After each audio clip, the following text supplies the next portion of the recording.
Hi, இன்னைக்கான daily Hindu vocab பிக்சரோட பார்க்க எல்லாரும் ரெடியா? ஸோ உங்கள் ஹெட்செட் எடுத்து வச்சு நம்ம நண்டு சிண்டுவோட ஜாலியாக படிக்கலாம் வாங்க.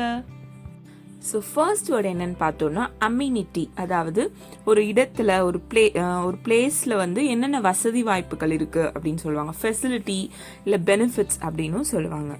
விண்டிகேட் அப்படின்னா வந்து இப்போ நம்ம குற்றமற்றவர்கள் இல்லை நிரபராதி அப்படின்னு நிரூபிப்போம்ல, ஸோ அதுதான் வந்து விண்டிகேட்னு சொல்லுவாங்க.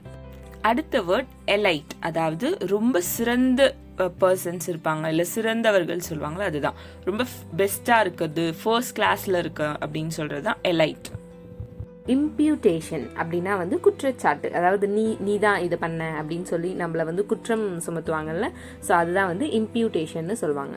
அடுத்த வேர்ட் வந்து மாடஸ்ட், அதாவது ரொம்ப சிம்பிளாக இருக்கிறது இல்லை பணிவாக இருக்கிறது சொல்லுவாங்க. ரொம்ப மாடஸ்டான பர்சன் பாயுங்க, இல்லை மாடஸ்டான லைஃப் லீட் பண்ணுறாங்கப்பா அப்படி சொல்லுவாங்களா, அதுதான் இது. டிஃபேமேஷன், அதாவது இதில் இருக்குல்ல ஃபேம், டிஃபேம், ஓகேவா, உங்களை வந்து அவதூறுபடுத்துறது, அதாவது உங்களை வந்து ரொம்ப இழிவாக பேசுறது, அதுதான் வந்து டிஃபேமேஷன்.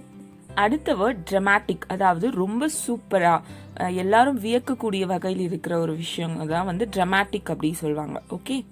ஸ்ட்ரெனுவஸ் அப்படின்னா வந்து ரொம்ப ஹார்டான இல்லை ரொம்ப டஃப்பான விஷயங்கள் தான் வந்து ஸ்ட்ரெனுவஸ்னு சொல்லுவாங்க.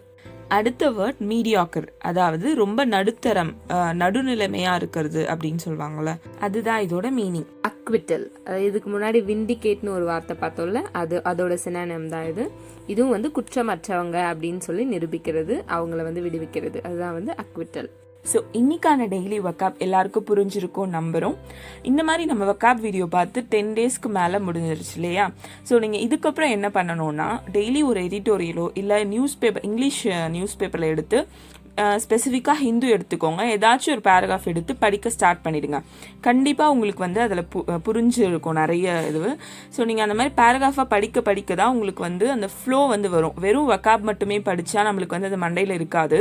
ஸோ இந்த மாதிரி நீங்கள் பேராகிராஃபாக இப்போத்துலேருந்தே படிக்க ஸ்டார்ட் பண்ணிட்டீங்கன்னா, இப்போ நம்ம படிக்கிற இந்த vocab வந்து கண்டிப்பாக நீங்கள் ரிப்பீட்டட் மோடில் படிச்சுட்டே இருப்பீங்க, உங்களுக்கு வந்து மெமரியில் இருந்துகிட்டே இருக்கும். ஓகேவா? ஸோ நம்ம டெய்லி இதே மாதிரி vocab வீடியோஸ் வந்து ஜாலியாக பார்த்து படிக்கலாம். Until then, bye from நண்டு சிந்து. டாட்டா.